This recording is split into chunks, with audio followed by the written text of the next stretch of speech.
welcome back. We're going to do a Blu-ray update. We've got a lot of stuff that has come in over the last little while since the last update, but we're just going to focus more on the less available items. Firstly, we will look at The Man Between, which is a Carol Reed film. It's actually a rare blind buy for me.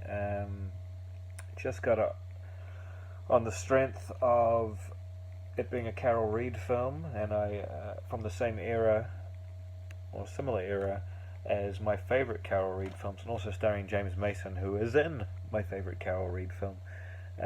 So I have these three Carol Reed films already: The Odd Man Out, Fallen Idol, and The Third Man. I've got some videos covering these, which I will put in the description. Man Between, I don't think it's quite as strong as those three that I just mentioned, but it's certainly one I think might benefit from multiple viewings. And it looks good, it has a good transfer, sounds good, and has some good special features. There's an interview with Claire Bloom, who's the star of the film, a documentary about Carol Reed, and a BFI audio interview with James Mason. The Carol Reed documentary is quite long, so it's almost worth getting the film just to have the documentary also.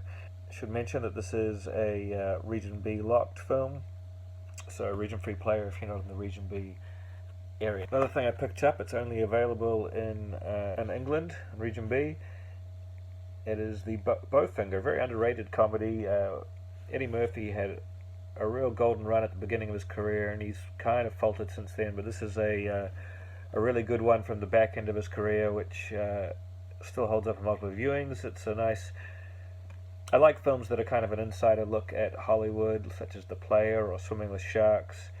This one is like that, but it's more of a straight comedy, and I really can't stand Steve Martin, but he's passable in this. He's mostly the straight man in this film. Eddie Murphy really brings the laughs, and it's got a good supporting cast, and it's directed by Yoda himself, Frank Oz.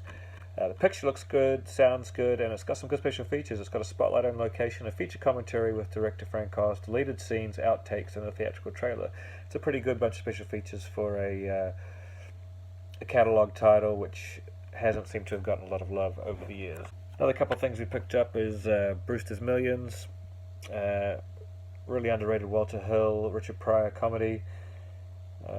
Doesn't have much in the way of special features, just a theatrical trailer, cast and filmmakers' production notes. But it does look pretty strong for an older, early 80s title. The sound isn't superb, but it's you can make out the dialogue, but it's certainly not a booming soundtrack. And my favorite film of 2016, Nocturnal Animals. Managed to pick this up. I'm really bummed this didn't get more special features.